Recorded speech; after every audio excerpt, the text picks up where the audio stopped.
Hola, ¿cómo están? Los mexicanos han elegido sus autoridades judiciales, una jornada calificada histórica, pero también exitosa.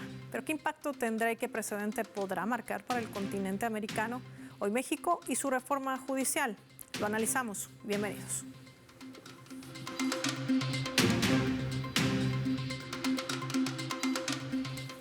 Por esta razón les proponemos desplegar nuestro mapa y revisar algunos datos claves para poder entender de qué va esta reforma al Poder Judicial en México. Veamos. México, reforma al Poder Judicial. Vamos a identificar a este país y lo hacemos con los colores de su bandera. Una nación situada en la parte meridional de América del Norte, que colinda al norte con Estados Unidos, al sureste con Belice y Guatemala, al oriente al Mar Caribe y al oeste al Océano Pacífico, con una población de aproximadamente 132.27 millones de habitantes, esto de acuerdo al censo del año 2024.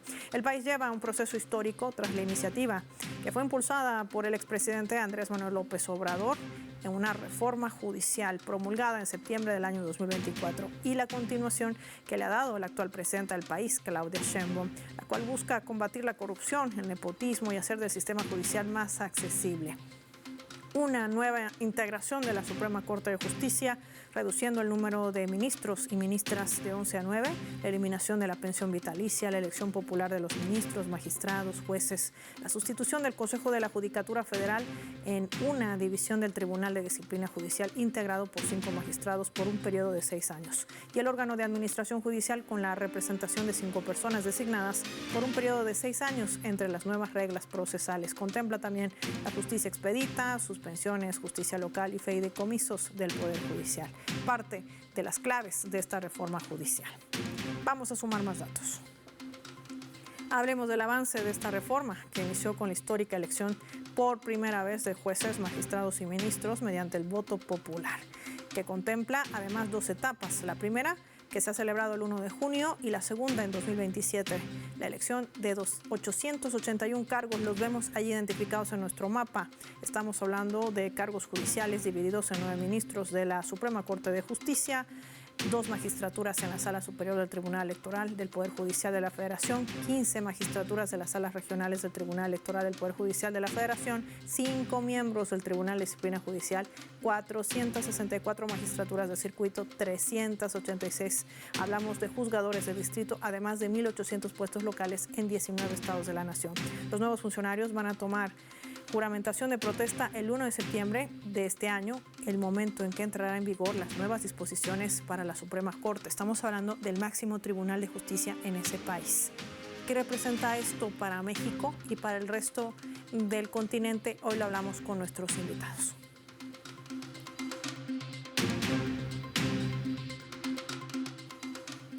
Hemos invitado para analizar este primer escenario a Adrián Ramírez. Adrián nos acompaña desde México, es analista internacional. Adrián, qué gusto tenerte en el mapa. Gracias por tu tiempo para Telesur. Bienvenido. Gusto de estar aquí. Es muy importante para nosotros este proceso electoral porque es un elemento fundamental para ampliar dentro de un marco de las normas actuales la democracia participativa, y sobre todo se le da un golpe certero a un poder que se había enquistado y que era el antídoto contra las democracias. Este es el Poder Judicial, y con esto se gana una valiosa batalla en prevenir las guerras judiciales, la utilización facciosa del derecho para evitar la legalidad y la justicia y seguir privilegiando los intereses de los poderosos. Se empieza este proceso que va a llevar un largo camino, pero lo fundamental es que el impacto más importante es ese que previene la guerra judicial, que evita que los poderes fácticos utilicen este bastión del poder público para afectar los intereses de las mayorías. Y es precisamente a ellos a los que marcharon el día de ayer, un grupo minoritario que con grandes capacidades mediáticas y de movilización económica, pues intentaron boicotear el proceso electoral y realizaron una marcha pues que permite observar que hay garantías de libre manifestación en nuestro país y que todas esas arengas de la deriva autoritaria, del golpe de Estado, del fin de la democracia, pues se demuestra que tuvieron todo el derecho de manifestarse, de actuar como quisieron, y sin embargo una gran asistencia y afluencia a las urnas con más de 13 millones, es decir, la mitad de lo que votaron por este plan C cuando ganó las elecciones Claudia Sheinbaum. Ese es un dato no menor el que nos brinda Adrián en este momento. Adrián, ¿qué tipo de justicia está buscando México? Cuando hablamos de administradores de justicia o impartidores de justicia, que son conceptos totalmente distintos, y cuando además, si se busca una justicia mucho más humanizada, es decir, que sea de cerca al pueblo y no, como mencionas tú, atendiendo o en respuesta a aquellos poderes fácticos, es decir, ¿qué México o qué busca México en realidad con estos impartidores de justicia o administradores de justicia para que nuestros televidentes puedan entender sobre todo esa transformación interna que tendrá toda esta reforma judicial? Porque no solamente queda en la elección de jueces y magistrados, es una reforma que tiene toda una transformación para todo el sistema de impartición de justicia en ese país. Y nosotros consideramos que la democracia es el poder del pueblo y el poder del pueblo debe ejercerse con una premisa fundamental que se ha hecho consigna importantísima, que es por el bien de todos, primero los pobres, es decir, una justicia que no sea clasista, racista, sexista, que acabe con los privilegios de las transnacionales, de los grupos de poder, y es ahí donde nosotros vemos quién se duele de este proceso democrático de participación inédita en el mundo, y quienes se duelen primero es el imperio que había llamado a través de su embajador anterior a boicotear el proceso de lucha por la transformación del Poder Judicial, a este nuevo embajador que viene con esos aires de Marín y de Boina Verde y agente de la CIA, que ellos buscan en la violencia estos fenómenos, y la oligarquía nacional que intentó movilizarse porque a ella le afectan los privilegios que están perdiendo al tener que pagar impuestos, al tener que ceñirse a las reglas del proceso democrático, pero sobre todo a que no van a poder ejercer el uso faccioso del derecho con lo que se ha llamado la guerra judicial, que es la herramienta actual que han tenido los gobiernos de la ultraderecha para defenestrar a los procesos democráticos. Creo que es un golpe certero y que me parece que muchos de nuestros países tendrán que caminar por ese sendero, porque ya vimos lo que hizo Bukele, que él simplemente quitó y puso jueces, ministros, cambió y asaltó también su Congreso, lo mismo con Noboa, lo mismo con Áñez en Bolivia, lo mismo que hicieron allá en Perú con la defenestración de Castillo, y ya no digamos los golpes de Estado como los que se habían dado en Honduras. Creo que este momento es un momento histórico que debemos recopilar y acrecentar como un triunfo de los procesos democráticos del mundo en una posición verdaderamente antiimperialista, porque hoy el pueblo de México está determinado a darse buenas leyes. El proceso apenas va avanzando porque hay que cambiar la mentalidad, hay que ir a esa revolución de las conciencias para que las escuelas y facultades de las ciencias del derecho puedan modificarse para quitar esa idea clasista, racista, sexista que todavía prevalece. Sin embargo, el camino está trazado, se va avanzando, y aquí también agradecemos a la comunidad internacional que ha brindado su apoyo al pueblo de México. Creo que esto abrirá también posibilidades para que el gobierno de nuestro país se autodetermine aún más y pueda ayudar en el marco del derecho internacional a la situación que vive hoy el pueblo palestino allá en Gaza, las medidas coercitivas unilaterales que se ejercen en el mundo. Es decir, si el derecho en México se cumple, el derecho al exterior debe cumplirse aún más, y por lo tanto desde aquí creo que es una señal de esperanza para que el gobierno de nuestro país en el multilateralismo trate de recuperar la autodeterminación de los pueblos, que se cese esa guerra de la OTAN en Ucrania contra Rusia y que hoy nos está llevando un militarismo y una guerra en ciernes a nivel mundial. Ese es el asunto fundamental y creo que tiene muchos más alcances de los que es simplemente un cambio de las actuales altas burocracias de la justicia en nuestro país, que era la legalidad, le llamábamos la tremenda Corte de Justicia, y hoy creo que va a recuperar el carácter de justicia y podemos estar ahora como pueblos garantes vigilando este proceso. Uno de los punteos que hace Adrián Ramírez en torno a este primer paso, el eslabón principal de esta gran reforma al sistema judicial en México y sobre todo el precedente que marca para evitar que se instaure el lawfare que se utiliza o mal utiliza en América Latina para perseguir a políticos y también aquellos que no comparten las directrices de Washington. Todo ese mapeo que hace nuestro invitado que nos ayuda a entender también el impacto y el precedente importante que marca esta nación. Gracias, Adrián, por tu tiempo para el mapa. Vamos nosotros a marcar una pausa y lo hacemos revisando nuestra escala.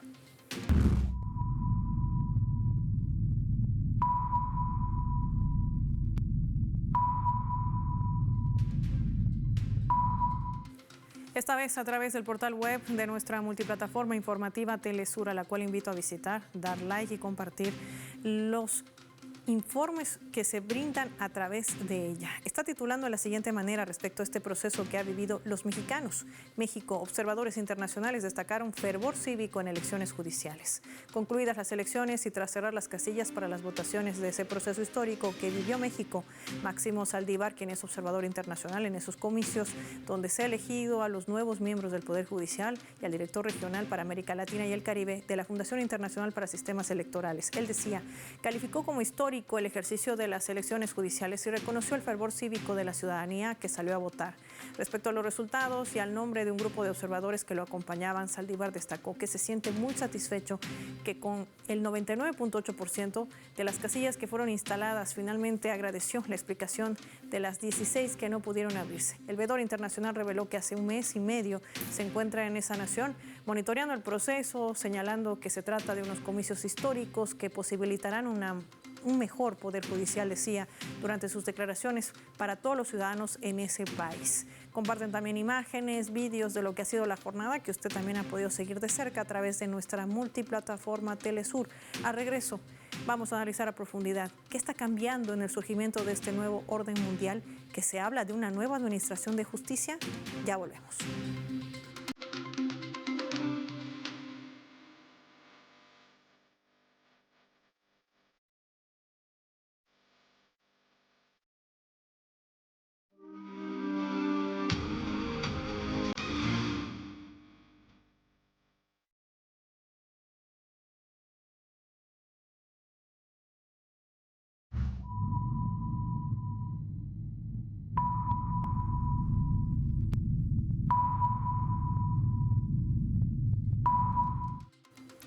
Vamos a sumar otro elemento también para el análisis. Lo que ven allí es una fotografía que marcó la creación de este organismo internacional de mediaciones. Más de 60 países se han aglutinado para la creación de este organismo internacional que tendrá como sede Hong Kong.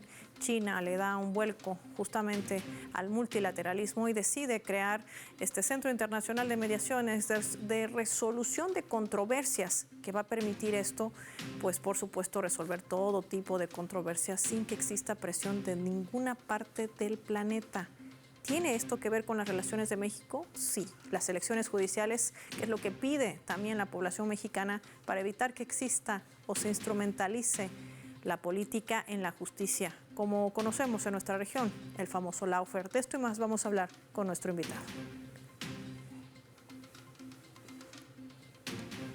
José Antonio Hernández nos acompaña en directo desde México. Él es investigador del Centro de Investigaciones sobre América Latina y el Caribe de la UNAM. Qué gusto tenerlo con nosotros. Gracias por su tiempo para Telesur. Bienvenido. Hola Paola, buenos días, un gusto. José Antonio, ¿qué está cambiando en el planeta? Que ahora se habla no solamente de tener una nueva administración de justicia, sino de revolucionarla, de implementar la elección de jueces como lo hace México, que marca un precedente no solamente al interno del país, sino también un poderoso precedente a nivel internacional. A su criterio, ¿cuál sería? Bueno, este fenómeno se da sin duda en un proceso global de transición hegemónica. Ya no respondemos solamente a un hegemón a nivel mundial. Vemos que hay diferentes potencias revisionistas que empiezan a disputar la hegemonía hacia los Estados Unidos. Y bueno, hablando en el caso de México específicamente, pues tenemos un fenómeno inédito, un proceso inédito el que se está dando, un paradigma, considero, a nivel internacional y sobre todo un paradigma a nivel regional, porque estamos hablando de una democracia más horizontal, una democracia participativa, una democracia más profunda comparada con esta democracia liberal, electoral que han tratado de imponernos desde los Estados Unidos. Y efectivamente creo que uno de los objetivos es prevenir el lawfare en América Latina. Si uno se da cuenta cómo están creados los estados latinoamericanos, estas autonomías que tienen los poderes judiciales y cómo son impuestos en la gran mayoría de los países de América Latina solamente por una cúpula, por élites, por intereses específicos, pues están ahí justamente para frenar o incluso tratar de derrocar a gobiernos progresistas, a gobiernos alternativos, a gobiernos que pretenden imponer un proyecto diferente, un proyecto pues mucho más democrático, más abarcador. Entonces este fenómeno se hace justamente para prevenir estos casos de lawfare que los hemos visto constantemente en América Latina, en países como el de Brasil, como el de Paraguay, contra Lugo, ¿no? Recordemos, contra Correa, que ha sido perseguido, que por eso se encuentra en Europa, o más recientemente contra la misma Cristina Kirchner.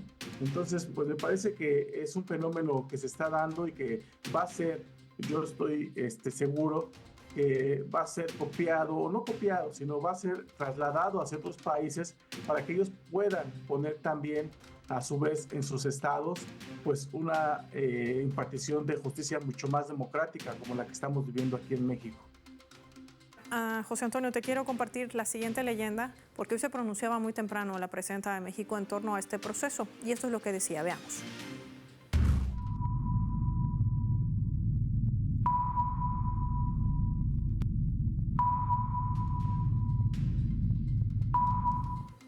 La mandataria mexicana, durante su conferencia matutina en la mañanera, se pronunciaba respecto al desarrollo de las elecciones al Poder Judicial. El primer paso, lo decíamos, de esta gran reforma al sistema de justicia en ese país. Lo colocamos en la pantalla del mapa. Ella decía, el nuevo Poder Judicial le va a responder al pueblo, no a la presidenta. No hay nada que temer. México es un país libre, democrático. No va a cambiar nada, a excepción del acceso a la justicia.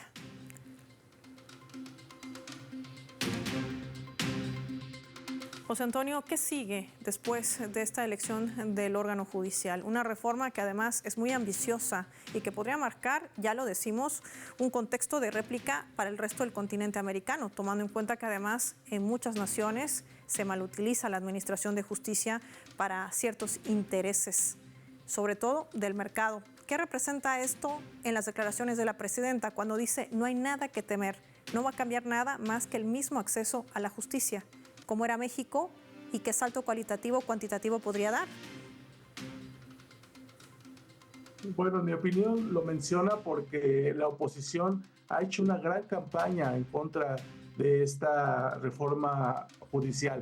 Ha tratado de infundir miedo, ha tratado, bueno, llamó al abstencionismo, ¿no? Una estrategia me parece ya demostrado que es muy fallida. Ha tratado de golpetear al gobierno justamente por eso, porque no quieren perder sus privilegios. Recordemos cómo eran elegidos antes, por ejemplo, los jueces de la Suprema Corte. El presidente los ponía y el legislativo los aprobaba, ¿no? Y muchos de esos jueces estaban coludidos con los intereses, sobre todo económicos, pero también se presentaba gran cantidad de nepotismo, gran cantidad de corrupción. Bueno, ahora viene una época en donde lo primero es que tendrán que tomar su puesto los nuevos jueces. Dentro de 2 años es una reforma gradual, dentro de 2 años habrá otra elección para que vayan cambiando poco a poco, digamos que todo el sistema judicial. Es otra característica, me parece especial. Ya hay algunos ejemplos en Bolivia, en Suecia, en Estados Unidos, pero no ninguno tan profundo y sobre todo a nivel pues nacional y completo del Poder Judicial como en México. Y al final es eso, es tratar de reducir esos privilegios, esa austeridad y tratar de democratizar al Poder Judicial, ¿no? Por ejemplo, me parece que hay una renovación estructural muy importante en donde ahora también los jueces van a ser vigilados, se les va a pedir transparencia, va a haber un juez de disciplina y otro aspecto pues, me parece fundamental es el acceso justamente a la justicia para los grupos vulnerables. Históricamente en México los grupos vulnerables como los pueblos indígenas, los pueblos rurales, habían sido desplazados, habían sido invisibilizados. Con esta reforma vemos, por ejemplo, los primeros resultados de hoy, que hay una muy buena representación de estos grupos indígenas dentro de los jueces que van a tomar posesión próximamente. Entonces me parece que son buenas noticias para México. Yo coincido bastante con la presidenta, no hay ningún temor, al contrario, ¿no? Se esperan grandes expectativas de estos cambios. Sin lugar a dudas, José Antonio Hernández hace hincapié, por supuesto, en esas profundas transformaciones y con datos que además revelan la participación de más de 13 millones de ciudadanos que acudieron a las urnas a elegir estas autoridades a través del voto popular.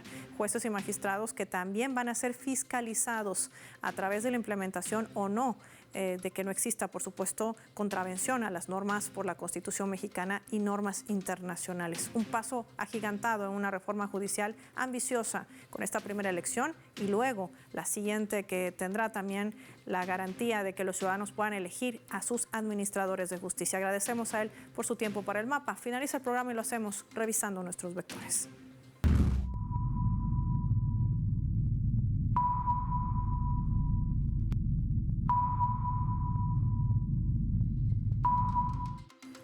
Nuestro radar en el mapa hoy nos refleja las 3 claves sobre este tema. 1. Reforma judicial. Esta iniciativa que nacía de la administración de López Obrador y que le ha dado continuidad a la presidenta Claudia Sheinbaum permitirá una verdadera revolución de la justicia para que aquellos jueces y magistrados puedan impartir una justicia más humana y real a través de la dinámica que tiene su propia sociedad. 2. Lawfare. Uno de los puntos claves, México está marcando un precedente para la legislación en el continente americano. La elección de autoridades judiciales por el voto popular va a permitir evitar que se siga materializando el lawfare, esa instrumentalización de la justicia a favor de la política y algunos poderes fácticos en ese país y en el resto de la región. Quizás un evento que pueda ser replicado por otros países en el mundo. 3. Nuevos mecanismos. Los gobiernos y pueblos del mundo se han dado cuenta que estar sometidos bajo esos poderes fácticos solo benefician a unos sectores, dejando de lado la voz de los pueblos del sur global. La creación de esta Organización Internacional de Mediación en Hong Kong y la reforma al Poder Judicial que encara México son una muestra de ello. Es decir, hay un nuevo rumbo que está marcando la hoja de ruta en el nacimiento de este mundo multipolar. Soy Paola Pérez y nos vemos en una próxima edición del Mapa.